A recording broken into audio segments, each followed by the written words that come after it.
everyone, and welcome to Comms Club, The Big Issues, and for our final session today. I'm Ben Titchmarsh from Propeller Group, and today it's an absolute pleasure to be welcoming a very special guest, former White House Deputy Press Secretary and ongoing Senior Advisor to Barack Obama, Eric Schultz. There he is. Eric, how are you? Hi, Ben. How's it going? Lovely to see you again. Yes, good to see you too. It's been a while. Yes, it has. Where are you dialing in from today? Washington, D.C. And I've just told you we have appalling weather here in London, but you've told me it's a sunny day in Washington, so that's wonderful news. It's a nice spring day here. Good stuff. And I think you'll know that Brits like nothing more than talking about the weather, so we're off to a good start. Exactly, yeah. Look, Eric, thank you so much for joining us. I'll just provide a very short introduction. You know, the Schultz Group counsels high-profile individuals, and that's something of an understatement, organizations, companies, and you really guide people on cultivating relationships, raising profiles, shaping conversations with key policymakers and journalists. I read, for example, that you've actually even advised Netflix shows on how to kind of capture something of what it's like to be in the White House.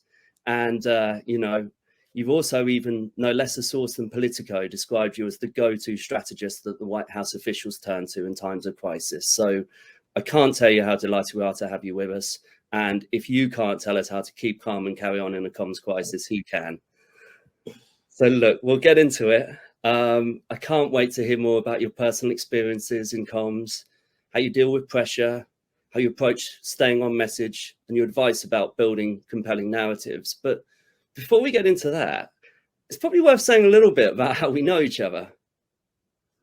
Sure. I think we met at a conference 2017, 2018 in London on messaging and marketing communications. And it just so happened I was making my way up to Scotland for a friend's 40th birthday. I'd never been to Scotland, and thankfully you were in the audience and heard my call for tips and suggestions and recommendations, and it turned out to be a spectacular trip. What a beautiful, breathtaking country. Well, I'm half Scottish, the better half, as they say in Goodfellas, on my mother's side. Shout out Andua. And when I told her I'd met you, she said, well, listen, we simply must write him a little guide. So we should on Hollywood Palace, the Scottish Parliament, and places to stop for a wee dram of whiskey like Deacon Brodie's Tavern. So, you know, I'm so happy you had a good time. Yeah, we had a wonderful time. Wonderful stuff. Now, before we get into our talk about crisis communications, it would be remiss of us to not point out that there's a very real crisis unfolding right now in Ukraine. We want to say that Eric is constrained around commenting on geopolitics due to his ongoing work with President Obama. But we also both want to go on record as saying that the people of Ukraine and everyone caught up in the crisis is very much in our thoughts right now. So look, we're going to get into it. Eric, thank you for joining us. I just want to understand some of your earlier story. You're originally from Syracuse, New York.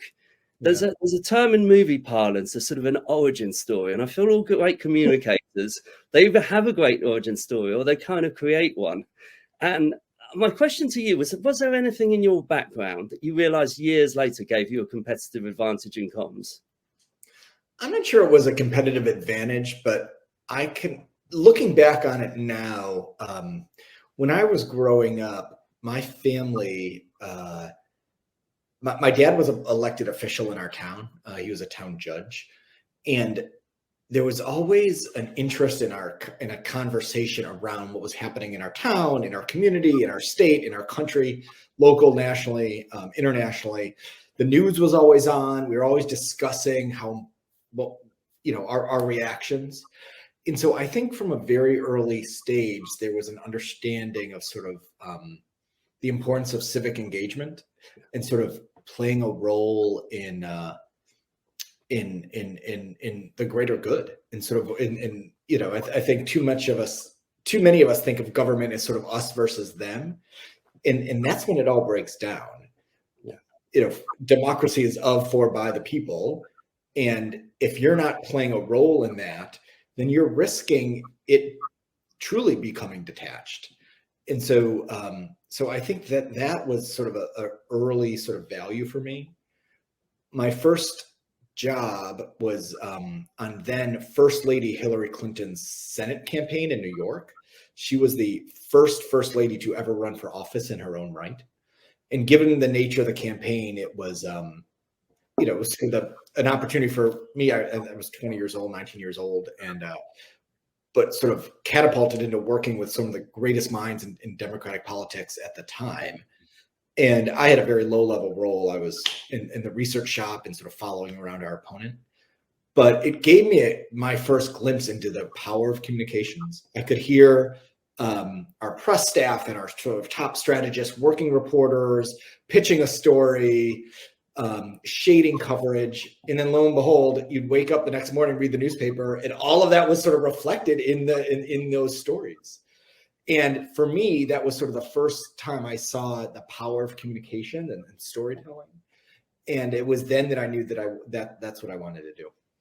Eric, I think you were a couple of years older than me, but I've had a tougher life. I think we're both of the generation where we would tell in stories and then we would go to the local corner shop and we would open it up, and I'd have to tell the guy after a while the goal celebration if there was something in the paper. So yeah, I think that's incredible to hear that. Before joining the White House, you spent 10 years in Capitol Hill. You wrote speeches, you advised on government announcements, you worked on election campaigns. Who were your early mentors there alongside some of the people you've spoken about? And were you given any sort of advice? There's comms people of all levels tuning in for this. I'd love to know the advice that really set you on a good path. Yeah, I feel really blessed to have worked with not only, extraordinarily talented people, but also a real diversity of backgrounds and skills and sort of profiles. I worked for then First Lady Senator Clinton at the time. I worked for then a new senator from the state of New York named Chuck Schumer, who has now become our majority leader in the United States Senate. Worked on various campaigns. I worked on Al Franken's Senate race from Minnesota, who had come from Hollywood, was an actor, was a writer on Saturday Night Live, a comedian, did several television shows and films too, and an author and a radio show host, but he had never run in politics before. And so that was sort of my first time where I'd never worked for a politician, for an experienced politician. Whereas, most bosses, if I put them on Meet the Press tomorrow, they'll generally do fine. Maybe they need some fine tuning, but their instincts are strong and they're pretty practiced at this. But Al was a first-time candidate, and it was a new experience to me to work with someone who had not sort of been through this before. And so that's why I'm grateful for sort of the wide array of experiences I've had. And in terms of my approach, I've always been a no job too small, no job too big sort of person. Whether that's sort of doing the clips or answering the mail or answering the phone or, staffing the senator. I think preparing him or her for an interview or briefing from the White House briefing room, that sort of being open-minded and sort of hungry enough to grow while staying humble and gracious was sort of the lane I tried to be in. Didn't always stay there, but that's what I tried to be in. I'm just very interested in just dissecting that a little bit more. What's the number one tip you would give somebody before their first broadcast op? Let's say we'll often have clients, you can see they're nervous. Is it partly just staying calm, or do you have advice in that regard? I think do your homework. I think having a good sense of what you're stepping into, and if you're staffing a principal, what he or she is stepping into. I think that sort of familiarity, we are so busy right now and things are just coming at us left and right, up and down, and it's just so much happening. And I think it's incumbent upon us to just pause, take a moment to figure out what you've set up and what are your goals? What are you trying to achieve? If you're about to do an interview, what is the one takeaway you want to be conveyed? And sort of honing in on that. And then if there's sort of risks and flags and dangers and sort of things to avoid, you want to go over those. But I just think that we just need to be reminded, given the sort of breathlessness nature of media and our work, that you've got to slow down and just realize what you're doing in that moment and what you're trying to accomplish. So breathe and take it in. That's always a good strategy. Yeah. I think you must get asked this a lot, but what were your first encounters with Barack Obama like? What were your first memories? And I'd say alongside that, what was he like working as a leader? What were your actual experiences? Yeah. My first memories with President Obama are probably less substantive than people think. He is an avid card player.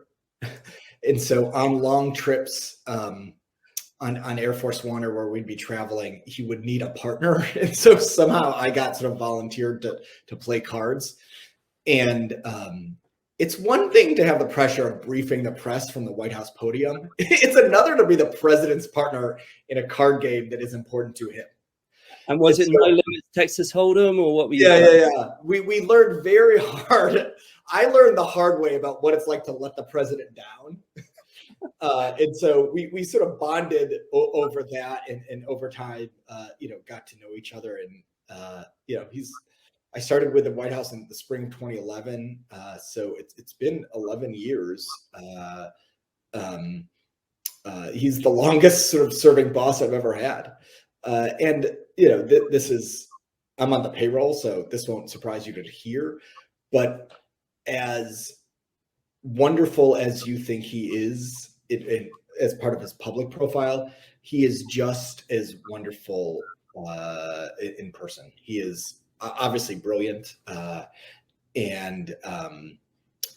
kind and thoughtful. And again, I was just telling someone the other day, like, given who he is and his stature and his sort of like historic accomplishment and trajectory and story, he doesn't have to be so kind. He doesn't have to be nice to us, but he really is. It's just a treat to work with him and continue to be with him. That's wonderful to hear. I was going to say, is he as cool as people kind of assume? He's far more cooler than me. He knows sort of music and movies and film and television. I think he would probably attribute that largely to his younger daughters. But in terms of like pop culture, he will school me often. His favorite recent song is "How Much a Dollar Cost" by Kendrick Lamar. If you need to know how cool he is, right. It's like it's unsettling how much cooler he is than those of us who work for him. But yes, his music lists, his book lists, his movie lists are typically very popular. When we were leaving the White House, I was like, is anyone going to care? This was something we sort of did in the White House because there were people who were just interested. But every time we sort of publish one of those, it gets a ton of attention. So he's happy to sort of keep doing that. All right. Well, I don't know whether it's possible as part of Comms Club, but we might send over a few tracks, particularly UK grime artists. You might want to pass them on, Eric. Look, we'll get into some other parts here. You rose very quickly within US politics, but even so, the leap to being Deputy White House Press Secretary, it must have felt like a huge one. And I was looking at the dates back, you were 34 years old at the time when you took over that role. I'm just kind of interested, for anybody progressing in their career, how do you maintain that personal growth mindset? Yeah. I joined the White House in the spring, as I said, in the spring 2011. And it was right when the Republican Party had taken over the House of Representatives. Yeah. And they vowed all of this congressional oversight investigations into our administration. And so the White House smartly decided to hire a bunch of outside people to manage the response to those investigations. So mostly lawyers, but some researchers and communications people. My portfolio was sort of broadened from there to do a lot of the crisis communications. And it got to the point where people didn't want to, there was a sort of running joke that people didn't want to see me in their meetings because then they knew something was bad, which I tried to not take personally. But then when Jay Carney left and Josh Earnest became the press secretary, he asked me to be his deputy. And I tell people it's a little bit like being Miss America runner-up. When Josh couldn't perform his duties, they sort of roll me out. And that included briefing in the in the White House briefing room and on Air Force One, traveling all over the country and the world with the president. But it's mostly unglamorously working with reporters and trying to get the president's message across to as wide of an audience as possible, and also handle the incoming questions from a notoriously aggressive, relentless press corps. And so, a lot of that work, is obviously endemic to everyone in the industry. And just on that, I'm very interested. So you speak about working with reporters. I feel like some of the comms people I've seen in a crisis, they can get quite adversarial with journalists. But have you got any advice for how you navigate that? Because I find the best people will break down the wall between them and say, listen, we've both got a job to do. This is like cops and robbers, we both have our role to play in this. Have you any advice for how you navigate that and you kind of make it feel less personal, even though famously it's business and it's personal all the time, Yeah, I think that's a good point and a great question. I think for me, it comes down to building relationships that sort of, to the extent that you can sort of build those relationships, so when moments get hot, there's a basic level of understanding and trust. That foundation, it's hard to sort of build that in the moment. You sort of have to, spend a lot of time doing that in advance. And that's why I'm grateful I was able to sort of work on campaigns, work on Capitol Hill in advance of getting to the White House, where sort of the Klieg lights are the hottest. Yeah. I think that, we should be honest here. I've lost my temper plenty of times with reporters. But the truth is, every time I regret it, that, like you said, understanding that they have imperatives and they have a job to do, and recognizing that, the newspaper is going to come out tomorrow and it's going to come out the next day and the day after that. Yeah. And the most important element that I determined for my success was credibility, and making sure that and look, we certainly put our spin on the ball and tried to sort of aggressively make our case. But I don't think reporters would ever suggest that I intentionally misled them or, was deceitful in any way. And so to answer your question, I believe that, that sort of building those relationships, even when it's not exciting or, in the thick of it, is very important. And undergirding that would be having a level of trust and credibility and honesty. It's so funny, isn't it, that if you go from an original process of already quite escalated tensions, you have nowhere to escalate to. Right, yeah. And listen, I escalated. I surely sort of flew off the handle plenty of times. But again, I think over time you sort of realize that there's more sort of effective and deft ways to make your case.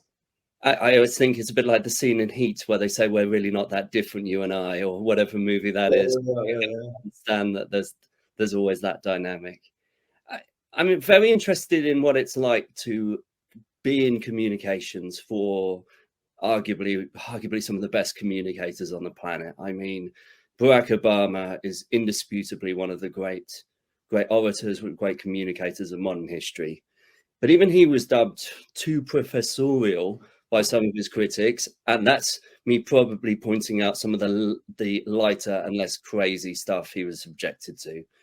But a question that we've had from so many people, Eric, have wanted to ask you questions, and something that comms people of all levels have wanted me to ask you is, how do you steer those moments when you have to have the strength of your own convictions, and when you have to sort of speak truth to power, and you have to sort of say, listen, I want to advise you that at this precise moment, I counsel that this, in my sincerely held opinion, is the right move. In all organizations, people struggle to do that. So I'm just interested in your perspective. Yeah, it's a great question. And it's one of the great challenges of people in our position. I think that it's not a one size fits all answer. Different principals and different bosses that I've had, use different sort of techniques and methods to sort of get ready for an interview or something public. Some of my bosses have loved memos. Some don't want to read a memo. Some just need verbal guidance. I think the one sort of commonality that I've seen, at least for the people I've worked for, is people want to practice. And so I think that, even when I would do a briefing, just sort of practicing, because I have found that even when you're getting ready for something and you say it in your head or you're reading it, it is very different than saying it out loud. And so there's plenty of times where I'm in front of a mirror or someone else, some willing sort of victim who will sort of hear me riff about what I need to practice. But I've always believed allowing people to practice and sort of hear it out. And then you can tweak it and tinker with it, make suggestions. And sometimes your suggestions are good, sometimes they're lousy. But understanding that sort of like letting it just be aired out and sounded out, for me, was always sort of a way to prepare. That's so helpful. I think a lot of people wanted to ask that question because, if you can push back in parlance of today with some, the leader of the free world and some of the most powerful people in America, you can in it to a degree sort of teach us all lessons about how to be prepared to give advice and stick to it. So that's incredibly helpful, Eric. I'm just interested as well that, dealing with pressure is something that we all discuss, I think, more. And I think one of the silver linings of lockdown has been people being more honest. But if you think about pressure and you think about pressure in comms, if I'm ever stressed out, I think, well, thank God I'm not deputy press secretary at the White House. You weren't afforded that luxury. So I just want to picture the scene, guys. You're under the lights. You've got the presidential seal behind you. You can see the assembled press corps for the press conference. And the journalist can ask you a question on any topic under the sun. Now, I know that you guys carry on to stage a very big sort of booklet that you can flip to Wyoming's dairy policy or policy on a big topic. But how the hell did you prepare for that moment when you have to, after a light introduction, say, I will now take your questions? And I really hope this isn't bringing back too many memories. Yeah. Very triggering right now.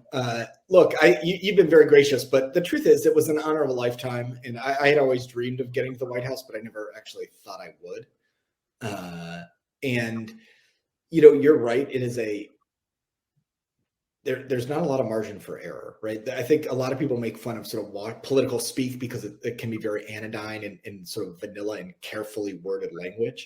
But the truth is you do have to be careful, because what you say from that podium can move stock markets, it can mobilize armies, it can tick off your allies. And we took that role seriously. You're right. We walk up with a binder, and that's after a few hours every day of practicing. The truth is that guidance that we use is not just me or the press secretary, Josh Earnest, or whoever sort of speaking off the cuff or what we want to say, but because when you speak from the podium, you're speaking for the entire administration or the country on the world stage. It can't just be the press team thinking about how we want to answer something. So it's the product of an interagency process, a pretty robust system where, take anything like in 2016 when we negotiated the Paris Climate Accord. Right? That's not just us answering questions. We have to make sure what we say is consistent with what the State Department's saying, what the EPA is saying, what the Department of Energy is saying, what our legislative team who works with Capitol Hill is saying. We have to make sure that's consistent with what the lawyers are thinking. We have to make sure the people who deal with the climate groups, the outside activists, are read into what we're saying and how we're messaging something. So when we go up to that podium, it encompasses all of those equities, all of that guidance, which sounds like a lot of work, and it is. But the benefit of that, and I happen to be a fan, I happen to be an evangelist for the press briefing. I think there's always ways to sort of update it, but I think it's an important sort of stake in the ground for democracy. I think, like you said, sort of having one of the president's top advisors go live on camera for an hour, answer questions from journalists on anything they want to talk about is an important sort of signal that we send around the world that about holding ourselves accountable. The truth is, it's also in our interest, because it's a very easy way to speak with one voice and let everyone know what the president's position is. Yeah. And so you can immediately signal to embassies, to military leaders, to senators, to governors, to state legislators, anyone listening, what the White House position is on something. And when you work for sort of the largest human enterprise on the planet, the United States federal government, that can be tricky. And so using that briefing room as a device to get your message out was one of the tools we relied on. And it sends a very powerful message, and I think it's very pertinent today that scrutiny by media is so important for democracies. The moment that and actually that's a very helpful way for comms people to reframe it mentally, to be more stoical about it, to understand this comes with the job. This is what I signed up for. Just talking about crises, though, all organizations, all companies, I'm afraid that they will all have to deal with times of crises, big and small. But when you're in the eye of the storm, when you really need to stay level-headed, when you need to not make mistakes. I remember, Eric, when we've spoken previously, you've given me advice here. What advice would you give? Yeah, my sort of orientation on all this, which could be ironic for people who know me well, is to try and be the adult in the room. That things will be moving so fast and so vigorously, and a lot of the information can be chaotic and unverified, but you want to be seen as credible, empathetic, transparent. Yeah. And the moment that you start to sort of get swept up in the swirl is, I think, you run a real risk of sort of losing your stature and losing your standing in the middle of a story. That can be hard because the press or Twitter or reporters or sort of the cycle around you can be moving breathlessly, waiting for answers and responses. Yeah. But I think sort of being the calm adult in the room in the midst of sort of a chaotic frenzy can ultimately serve you well. Now, that doesn't mean you shouldn't sort of be responsive from the outset. And sometimes that's just sort of like a high level value statement before you know the nitty gritty facts. But staying true to your values and staying true to what you know to be absolutely verified factually are, I think, the first steps towards getting through one of those tough times. You also gave me the advice that you should never set a certain time frame on resolving the issue, which is the center of the crisis, because an eagle-eyed journalist will say, well, you've said you're going to sort this out within 1 year. Let me mark it in our diary. Often there can be a sense in crisis comms, it's a human instinct. You want breathing space. You just want to get this thing out the way. But if you're playing the long game, you really have to kind of look at not delaying problems and in so doing magnifying them. So I'm just interested if you've got any sort of live examples of how you approach that in your job. I'm just fascinated. Yeah, I think, one of the hardest times for us in the White House was, I think 2014, when the Affordable Care Act was getting implemented. This was the president's signature, Obamacare's signature of accomplishment, something that we had worked very hard on, and we had several years to get ready. And we had trumpeted this forthcoming website named healthcare.gov. And we had sort of done a bunch of presentations in media and press and sort of talked to anyone who would listen about how great this was going to be. And it was going to be fast and easy and simple. And we're going to restore confidence in how government can do things. And the day we went live, it didn't work. And it was, no matter what we threw at the press, oh, Sylvia from Milwaukee just signed on. Go cover that. Nobody had it. And, CNN's doing a countdown clock about how long the website's down for. And it's just this breathless, nonstop coverage unrelenting on how this could have gotten screwed up. And the president realized that that this wasn't a communications issue; it was just an issue. And what we did was we sent over a SWAT team over to the Department of Health and Human Services to fix this, and we a bunch of Silicon Valley technology people to just throw everything we had at this. And we were transparent with the press, and I think we did sort of weekly briefings where we got very technical in terms of sort of how many servers are now up and running and getting fixed, and what are the next steps we've got to do, and what are the next benchmarks we're hoping to hit throughout the process. And eventually we relaunched, but that was a real moment for me to realize that that not only do you have to be credible and empathetic, but you've also got to be clear about what you're doing to fix the problem. And I think if you're able to sort of feed the beast with that material, you'll get out of this much faster. Of course, it was also labeled socialism, which was hilarious to any Brit with the NHS. Right, yeah. Care, healthcare, but that's a story for another time.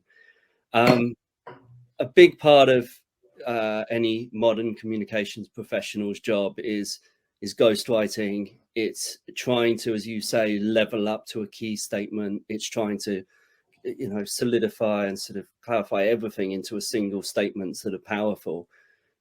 This is probably two questions, but have you any advice about how to really kind of distill things into a simple message?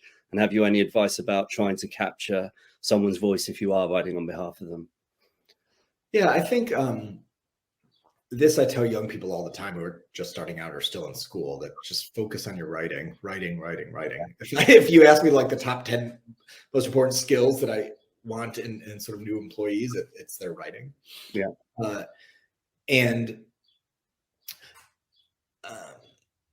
What I'm not a speechwriter, so we shouldn't pretend I am, and I'm in awe of those who I've worked with and who are so talented. I think for me, it is, listening and reading as much as possible from your principal's voice, and just, over time, sort of absorbing and sort of soaking in how they talk about whether it's a particular issue or also how they just sort of think about the world, or and try and sort of channel that. I think that just takes time. I was always envious of my colleagues in the White House who worked on President Obama's 2008 campaign, or went back to 2007, or even his Senate office. I started a famous speech at the Democrats. Exactly. Yes. I had started cold in the White House in 2011. I had never worked for him before, and so obviously I'm following him, but I'm not a student of his rhetoric as much as I think those who had spent years staffing him and working with him and sort of communicating by his side. And so I think, to me, my advice would be to just sort of dive in. And again, as I said earlier, sort of do the homework. Put in the work, Eric. Absolutely. I've just got the last couple of questions. It's been fantastic. The thing I've noticed is your huge skill, and I would highly recommend anybody watching back some of your the press conferences. Oh, please don't make anyone suffer. You have a wonderful way to relive those days. Yeah. Well, for you, it might bring back you into a cold sweat, but for me, it was fantastic viewing. And I love the way that you would sometimes, if there was criticism of the Obama regime, you would say something like, I won't do the voice. Doug, I'm glad you asked that question. Or, very good you mentioned that, Nancy. The Republicans have a choice right now. I love the way that you would often take what was quite a sort of attacking question and actually almost pivot it to putting your sort of adversaries into a corner where they had to answer a question. I'm just fascinating rhetorical devices going on. I'm just wondering if you've any insight or anecdotes into that as well. Yeah, I don't have any trade secrets there. I think that, when you prepare for the White House press briefing, you're going up there to sort of like, catch arrows, spears and arrows, right? They're just going to shoot at you. And I think, again, we had such a great team at the White House where we wanted to think through our arguments in order to use the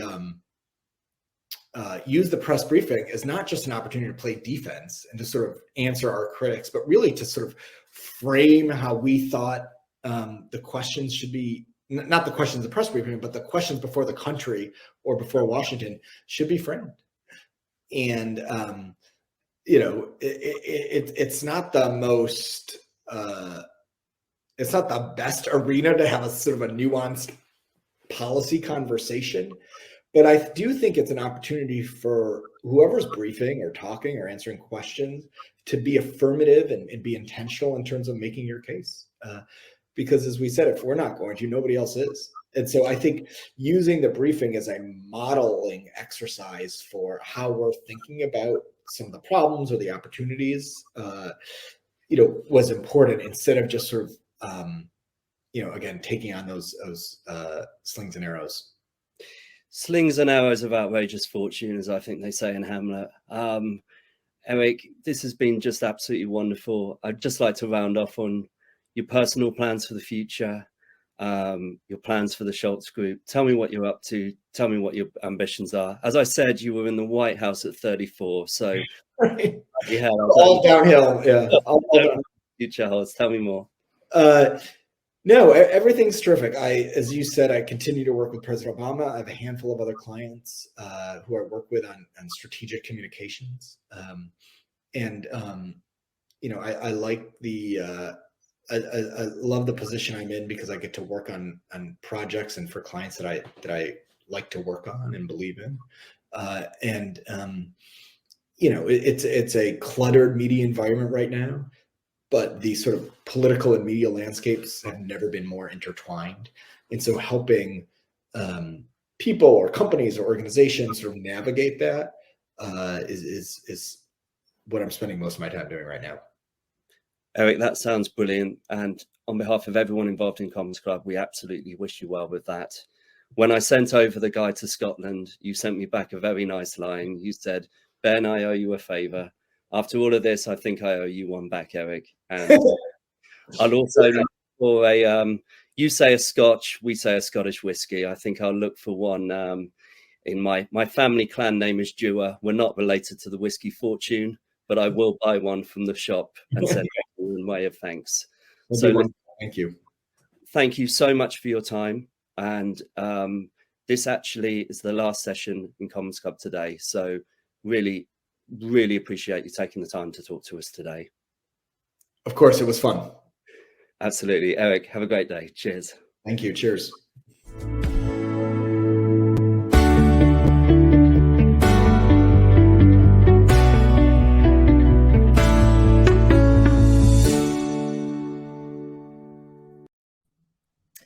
Wow, what an incredible day it's been. Thank you for everyone. Thank you to our panelists and to all of you for joining us that have tuned in. We really appreciate your support, and we'd love to hear what you thought of today as well. And I think it's just useful just to quickly recap on all the things we've heard this afternoon. I think some of the key takeaways from Mary's session on purpose and profit at the start. I love that idea that Anna articulated about not rushing in when you should really be taking the time to be thoughtful, doing the right thing, being strategic, that idea of pressure test, that keeping it simple and relevant to those universal human truths. And I absolutely loved Julian's closing comment about being your own best case study. I'm going to very much take that on board. Yeah, it was a great session. I really liked her nod to the fact that although there's millennial brand boycotts on one side of the coin, there's also green hushing on the other side. Yeah. And companies not being prepared to actually articulate the positive steps they're making. There was also a line in that session about how businesses can make the case for brand purpose up to the C-suite as well as an external message, and how important that is. In our follow-up session, bloody hell, it was brilliant to hear from Jason, Tamara and James. They all had their own very distinct ways of describing how to kind of very much, live your company in a positive way. We're not saying everybody has to be a CEO in shining armor, it was wonderful to see how Tamara's lived her truth and made it a key part of how she does business. Wonderful to hear stories from James as well about working with fantastic founders and being a founder himself too. Excellent. And I loved also just that authenticity. I think that came through in all our panels. And I think, and from my own session, I just love that idea of comms being so much bigger than the role, and the thoughtfulness with which you build some of those relationships, and to really make sure that you're putting your stake in the ground in terms of a reputation professional within the business. And maybe we should all be changing our titles back to that in order to bring that point forth. Yeah, and Christina made the point that comms can connect into every part of an organization. It can offer a holistic perspective. LaShonda as well. I just want to sign up for that course. I don't know if she'll let me go. She's just absolutely amazing. And to role play. And her advice about ignoring the Twitter haters, there was a fantastic nuance to how they described that there's always a time to recognize when the building is not on fire, when heavy-handed PR can accelerate rather than extinguish any proverbial disaster happening in the background. Yeah, and I think that idea of, and I think Eric, it's something that, I mean, apart from all the fantastic stories, which I could listen to him for hours about Obama's favorite soundtracks and everything else about that briefing room, that idea that when it comes to politics, when it comes to dealing with reporters, when it comes to dealing with our publics, it's not us versus them. It's understanding we're all humans and we're all trying to solve this together as equals, which I thought was a really powerful message. And also that kind of when it gets hot, if you're building those relationships in the right way and you're understanding everyone's coming from it from a human perspective, that relationship is something that you can work from that. So even in those times of hardship, it's a really good resilience lesson, isn't it? That even in the heat of the moment, even though you have those fights, you've got a base of relationship to work from. And I love that idea also about hungry enough to grow, humble enough to be gracious. And this idea of staying true to your values when it comes to, those tough times. So I think there's been such a wealth of fantastic discussion. And we've recorded all that brilliant content. So we'll be sharing that with all of you in the coming days. So please don't worry if you missed anything. And thank you also for your donations to our charitable appeal throughout the morning and afternoon. And just remember that today is just the start. This is the first event of Comms Club. So do remember that from today, there's a link for you to apply to Comms Club, to join our Comms Club in the chat today. Go to our guild group and you'll be able to sign up. We'll be sending out an email following today's session so that there will be links so that you can join up. And then you can be part of our community. I think one of the most valuable things that a lot of our community already tell us is this opportunity to share learnings from your peers in different organizations that share that same role as you. So do that. Do join us for the journey. Thank you to everybody once again, and please enjoy your evening. Yeah, thank you, everyone. Absolutely brilliant.